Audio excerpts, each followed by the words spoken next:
This is a crisis of, to borrow a quote I read recently, of ethic proportion. This is an ethics recession. A lot of CEOs are finding themselves, instead of being that chief executive officer, they're finding themselves as the chief excuses officer. I don't think this is a financial problem. I think this is just one bubble of dysfunction popping to the surface. And if we don't change the system, we're going to be confronted with a lot more changes and struggles.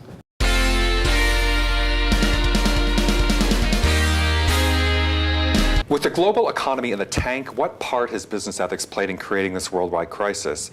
Today, 3 experts share their thoughts on what's gone wrong and how to fix it. Scott Ventrella is director of the Center for Corporate Ethics. Leila Bulling Towne is an executive coach. And Peter Mattisse is a former venture capitalist who founded the Conscious Business Institute. But first up, Scott Ventrella of the Center for Corporate Ethics. Pleasure to have you here today, Scott. Greg. And it's good to be here and in LA. That's right.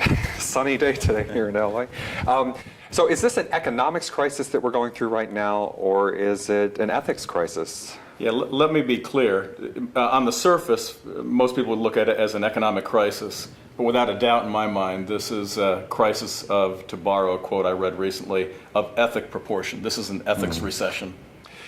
So how so? What caused this? I mean, what part has ethics played? I mean, we know about greed with the mortgages. I mean, is that what you're getting at, or? Well, remember, when you're talking about ethics, and you want to really look at it as ethics, there wasn't as much law breaking, which a lot of people think, well, okay, we got all the bad guys. Bernie Madoff, of course, turned out to be the poster child for all of that.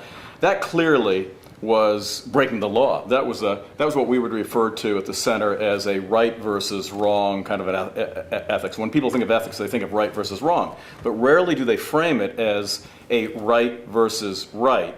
In other words, at the root cause of this economic recession, and the reason why I refer to it as an ethics recession, at the root cause, it was really right versus right. These were not people. If you notice, we don't see a lot of these people who apparently were complicit. We don't arrest people for greed. We don't arrest people for envy. We don't arrest people for wanting to help others build great lives, be put in a house for the first time. That's the American dream. But at the root of it, it is a right. Think of it as right versus right ethics. Well, now can you elaborate on that? Because when you say right versus right, I think a lot of us see just some wrong going on. So, how do you reconcile? Let me give an example. So, for instance, we might think that these terrible mortgage brokers looking to maybe making mortgages or giving mortgages to homeowners that probably really had no business taking out those kinds of loans. What we may not know is that perhaps, and I actually happen to be good friends with a mortgage broker who, in their own value system, they truly believe, they even though they might think that it's a little bit of a stretch for some people, they really believe the idea that, why not? Why shouldn't people have something that represents their future, represents a connection, own their own home, absolutely. So it is. Can sometimes the best of our human nature, or our human nature, get the best of us, or let's say the worst of our human nature get the best of us? Absolutely, because so let's say it starts from a place of positive intent, of ethical intent. Right. But when you involve money, when it involves, and of course what money represents, the status, the things that we can buy, the lifestyle and all of that, it slides really quickly often into that slippery slope. Slippery slope, yep. And then we find ourselves really maybe unwittingly. I think a lot of this is really unconscious. Now, some people listening might think, okay, well, he's being really kind. There are a lot of bad guys, and they deserve to be thrown in jail, et cetera. So in some of the really bad, notorious cases, of course, that's what's happening. The law will take care of them. My concern is those are not the people we really have to worry about. We've been finding them, and we've been throwing them in jail, and they'll pay their price. It's the people who, again, when I think of ethics, not the right versus wrong, which is obedience. Right versus wrong is obedience to the enforceable. That's where you get law and regulation, compliance. But right versus right, that's obedience to the unenforceable. It's what we do when no one's watching. So it's yeah, there was a lot of that going on. Well, I believe strongly, again, did human nature play a big part in all of this? Absolutely, positively. I think, look, mea culpa. I think all of us, at one time or another, pick the situation, pick the context. We can be, let's say, accused of maybe crossing a particular line. Maybe we had the best intentions in mind. But I think what's important here is we do need to shift the dialogue from the right versus wrong. If we stick with the right versus wrong, what's going to happen? We're going to build more prisons. We're going to get more Sarbanes-Oxley. Watch out, the return of SOX 2. Well, right, and that is one point I want to pick up on. That'll be the sequel, right? When we spoke the other day, you mentioned Sarbanes-Oxley, and I think that is a great point, because after Enron, SOX was supposed to fix a lot of this, and although I think a lot of companies found it's an internal nightmare, as far as implementing, but it really didn't. So you're saying that regulation isn't going to fix this? Regulation will not fix it. Now listen, I'm not anti-compliance. I think you need a certain amount of that, but remember, there's always somebody smarter on the other side of the table. When you throw more regulation, more compliance, more requirements, there's always somebody, because remember, it's like being back in school. You always got the smart kid in the class who's going to figure out a way around the rules, right? You can't run in class, right. So they figure out a way to kind of walk really fast, or you can't chew gum, so they figure out a way to just beat the system. Yeah, beat the system, exactly. So there's always going to be somebody smarter on the other side. So we're focusing on the wrong thing. It's going to cost a whole lot of money, taxpayer money, and it's not going to solve the problem, because the root cause, again, is that the right versus right, the obedience to the unenforceable, and we need to focus more on that. And how do we do that? Right. We need to get a dialogue going around right versus right. A lot of remember, this has to start not only at the school level, I mean below, before college, but certainly at the college and the graduate level, because those are the people who will be running the corporations down the road. Those will be the people who are flying our airplanes down the road, making big decisions, running government. What specifically, when you say, start a dialogue, I mean, what kind of things would you say to these people? I mean, don't steal. Well, no, listen, what I found, I've worked for several years as an adjunct professor teaching applied business ethics. So I work with a lot of millennials and a lot of, in the corporations, everybody's interested in the millennials and how are we going to manage them. They're different. These are kind of, they understand technology, and of course that's getting more dangerous because we're putting more powerful technology in their hands, and of course they can outsmart us, outwit us very quickly. What many people erroneously believe is that, well, you can't teach ethics, so that you just got to let them stick with whatever their own framework, and that's very dangerous because some people, what I find is a lot of my college students, there's a moral relativism, but when we get into dialogue, so you're not arguing for moral relativism? I am not arguing for moral relativism. In fact, I'm arguing. In fact, our research at the center shows that you go any culture, any country, this goes beyond any kind of set of religious beliefs, that there are core universal values. I'll give you an example. Honesty, fairness, respect. I could drop you from an airplane into any country, and if you steal, with few exceptions, if you steal, most cultures, most societies will frown upon that, right? Except on Wall Street. Except on Wall Street. Well, that's a different. Drop me in New York. We got to go back to the sci-fi. That's a whole other. That's a different world. My point is this: that what people really don't understand is that there are universal values, and I think of it as a table, and I think that becomes the common ground where we can have some dialogue. Because when you talk about universal values, then you can begin to have a discussion that goes from I'm right and you're wrong. Oh, so you believe in free market capitalism. That doesn't work. I believe that government should play more of a role. I'm right, you're wrong.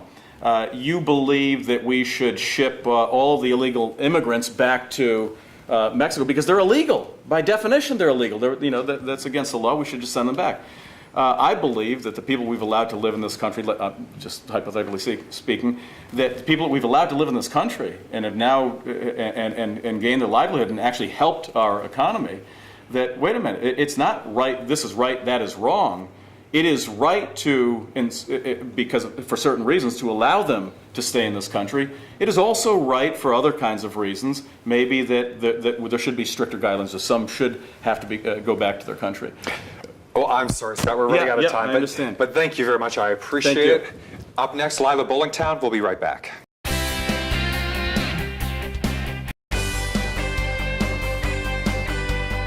And we are back. Joining me now is Leila Bulling Towne, executive coach. Great to have you here today, Leila. Pleasure, Greg. Thank you. So is this an ethics crisis or an economic crisis?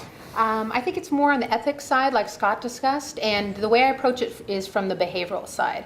These are individuals who have been running companies, they've been using the same misguided behaviors for several years. They're getting promoted using these behaviors, and now essentially the piper has come to. And you've worked with these people directly as an executive coach. And these are some of the individuals that I work with, not specifically are involved in crises of an ethic proportion or dilemma, but these are individuals who essentially are in the back of the office, they're removed, they're the people with the C-level titles, the VP titles, and they do not understand that the behavior that they're doing, in a sense, enforces behaviors throughout the organization that are wrong. And what have you seen in your work? I mean, I know you haven't worked necessarily with some of the biggest crooks, if I may say so. But do you see this kind of thing going? I mean, did you see this coming? I mean, did you have concerns when you're working with these people? Like, what are these people up to? Some of the concerns that I felt like if I look back, and we all look back, right, with a different vision than we do as we look forward, is people that are over promoted. People that are doing operating in roles in which they've never been effectively trained. They've never gotten feedback. Somebody doesn't give a CEO feedback unless the share price is going down, unless the shareholders aren't getting value. The board of directors gives the CEO feedback, like, you're doing a fabulous job, the share price is going up.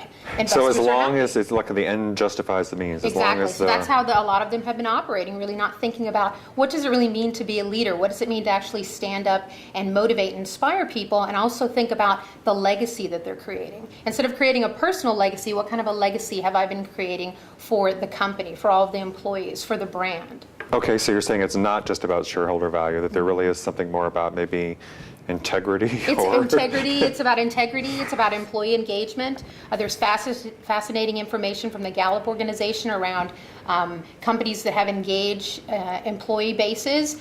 They make more money, they have less workplace accidents, they have less turnover of top employees. So when you really think about the soft skills, some of the skills that we've been downgrading for a long time in terms of leadership, teamwork, initiative, accountability, those soft skills affect the bottom line. Companies that have higher engaged workforces make more money. So is that your solution to what's going on right now? I mean, you think that by teaching people those kind of skills or reinforcing that'll turn things around? Or do we need more regulation or, stricter laws, bigger punishments, or is it a training issue?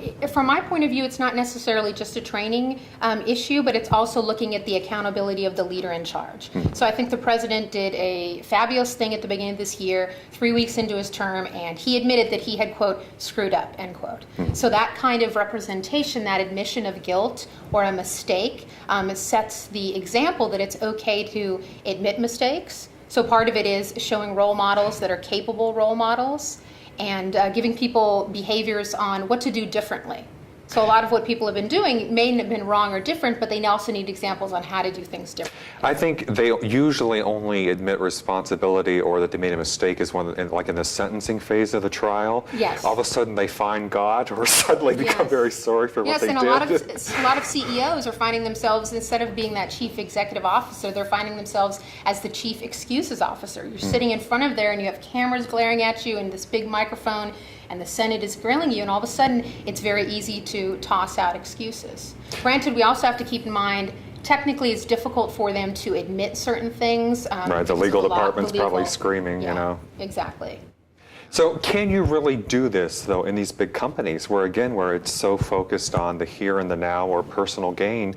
I mean, can you really go in, to Wall Street and to one of these the big banks or investment banks and change the culture? Well, it starts at the people level, it starts at the person level, so it starts individually. So it's the manager who has a smaller staff who may be able then to help them change behaviors on how they operate. Think about how to actually set goals, how to give feedback, how to admit that things are wrong. It really starts at that level. And it touches on, and this isn't our topic for today, but it talks about the idea of emotional intelligence. If I can understand how well my emotions affect my decisions, it's going to help my relationship with you, it's going to help my relationship with customers and with clients. How do you think they're doing on that? Well, according to research, CEOs do have the lowest emotional intelligence. So that's not my opinion, but that is research-based. And middle managers have the highest level. of emotional. So how would you deal with that intelligence. if you go into a company and the guy has no emotional intelligence? How do you shake him and wake him up? When I work with clients, one of the first things I do is a 360. So I'll talk to members of his staff, some of the board. I'm sorry, I imagine you putting him in a chair and spinning him No, around. and it's not that 360. No, okay. So I ask him who the stakeholders are, who are the people that really are invested in his or her changing behaviors, and talk to those people and gather feedback. What is she doing well? What can she do more of? What can she do less of? What do you need her to change? And this is anonymous, or there's no kind of retribution, or I mean, do you think that people really feel free to speak up? And Well, it depends. I mean, there are definitely some environments where I'm going to have to make sure that when I interview somebody, if I'm not using a tool to do the feedback, to really create an environment where I can say, Greg, I'm talking to 15 people, I'm going to consolidate the feedback. There are going to be some examples that you're going to give me. let me tell you, he's a real SOB. Yes, I mean, okay. not Greg, I'm going to but put I mean that between him, the two him. of us. Yeah. Okay. So I do have to create an environment based on trust, and sometimes from years of experience, it's really difficult for people to open up in order to give us the content so that we can help leaders. And what's your sense, again, based on what's happened or from what you've seen in the field, what percentage of companies roughly are doing it right and what ones are just completely out of touch? Or what percentage of executives are doing it right and what percentage are out of touch? I'm not going to make a guess at what percentage are doing it right. I'm guessing, though, that there are a lot more people interested in learning how to do it right. Mm-hmm. So they may not be necessarily taking the step, but I think they're starting to look at the companies that have been known for a while to be more transparent with employees. We'll look at a Whole Foods, we'll look at a Nordstrom, we'll look at companies that are recognized not just for their products, but their brand, but also how they react and treat employees. And I think people are going to start stepping up and thinking about how can we be more like that. Because now that people have less money to spend, I know I'm making a conscious decision on what am I going to buy, what does that represent, and who do I want to give my money to. So that car that I buy, is that really the name that I want to be supporting? Is that somebody who received money from the government? So we're starting to look at it also from a social angle. I have some sense maybe of what you'd say about this, but I'm assuming then you think that you can't just legislate your way into it. Again, to say, okay, well, Sarbanes-Oxley wasn't enough because look at the mortgage scandal and the Ponzi schemes and everything else, so we'll have, the new and improved ultra Sarbanes-Oxley or, another round of legislation. I mean, do you think that's completely worthless to try a legislative approach? I think that you can put a lot of rules together, but we can't force people to actually follow rules. There has to be an internal motivation. And that's where it gets into the more behavioral-based soft skills approach. All right. Well, Leila Bulling Towne, I appreciate it. Thank you, Greg. Thank you very much. We'll be right back.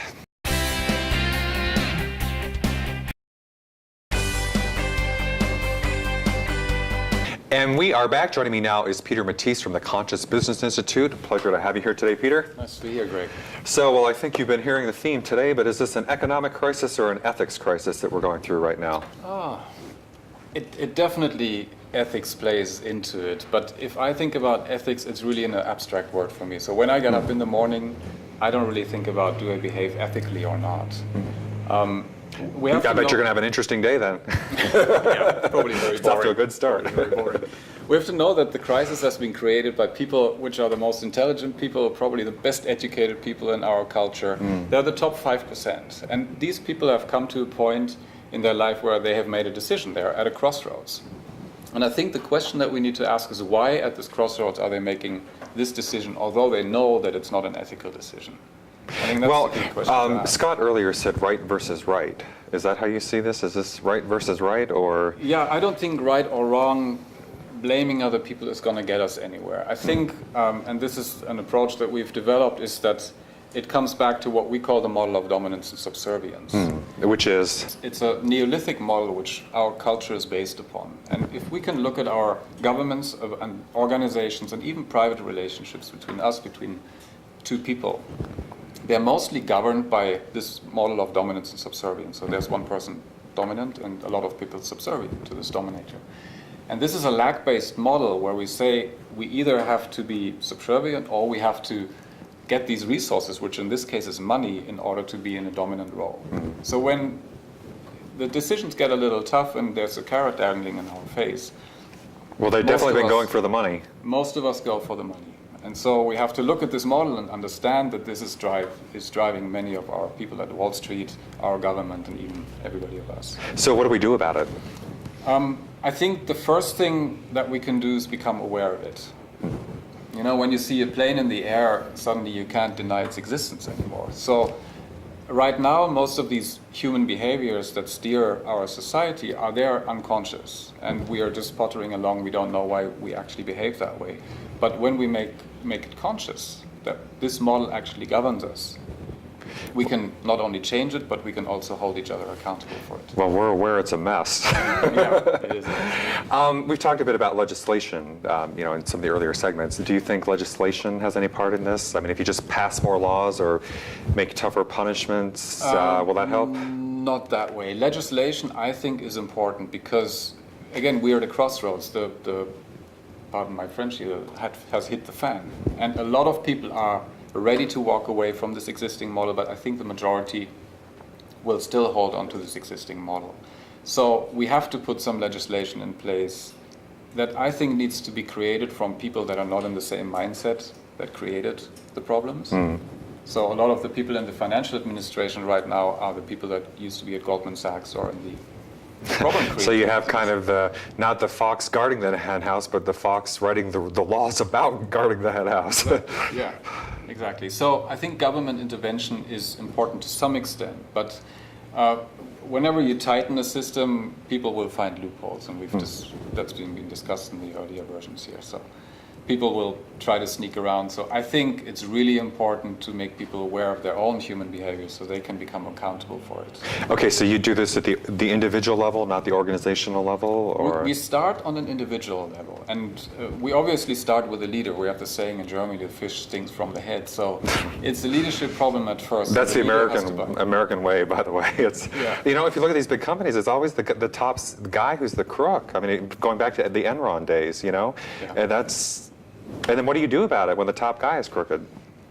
Well, sometimes you can't really do anything about it until the system changes. But there are a lot of people right now which are ready to walk away from existing ways of doing business. I don't think this is a financial problem here.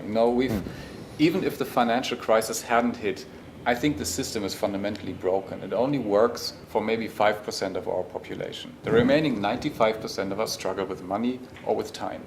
Now, what do you mean exactly when you say that? Because are you saying capitalism doesn't work, or free market capitalism, or are you I don't hear you proposing social. Well, you're from Europe. Socialism? Yeah. I don't know. No, I don't propose socialism. We know how it is in Europe. Come on. No. I don't know what another system is compared to free market capitalism. I think this is a good system that we have. Again, I think we're flying to the moon. We are working on a subatomic level. We're doing open heart surgery, but we haven't gotten our hands around human behaviors. We haven't gotten our hands around how we get on with each other without fighting and without having wars. So this is not from an economic point of view. It's a behavioral or psychological kind of approach to. Yes, and I think a lot of people are ready to. They're asking questions. Isn't there another way to do it? That where I can experience more peace of mind, where I can say this job is fulfilling me, doesn't burn me out. Everybody's exhausted from working. I liked your comments on your website about, again, or as you just said now, about making it a place where you want to work. How do you do that? I mean, I think a lot of people hate their jobs, and especially, in this economy, they probably feel lucky to have a job, but even then they probably hate it when they're there. So that's the tricky part. I mean, that's where the rubber meets the road. And the way we do it is we go into a company, we expose them to these new models that we've developed, and either the CEO or the leadership team says, this is something really exciting, or they say, I can't deal with this. And a lot of times they say, my God, finally somebody addresses these topics. And then we can go and work with the leadership team. In a second stage, we take it into the broader team, and then we take it into the organization. In training sessions, in personal mentoring and coaching sessions. Are there things that people should look for, where they work, or maybe in their own life that they could pick up on from this? Yes. There's one simple recommendation that I can give. Is that we don't make decisions because we want to have something. So we want to have a Porsche, we want to have the beautiful relationship, or we want to have a house by the beach, or we want to have $1 million. It's not that what we want. It's the feeling state that we experience when we have it. So I think if we want to be in integrity with what we do, we need to know that we shouldn't go for the Porsche, but the feeling of freedom that we experience when we drive the Porsche. And that's very important to know because we can experience that in many other ways. Well, there's some feeling right now that there might be some light at the end of the tunnel, that maybe things are getting better. Do you think then that the concern people have right now about what's going wrong and how to change it, maybe that'll all just fall by the wayside if the stock market races up 1,000 points in the next few months, then people will be like, oh, well, I guess it does work. And I don't think so.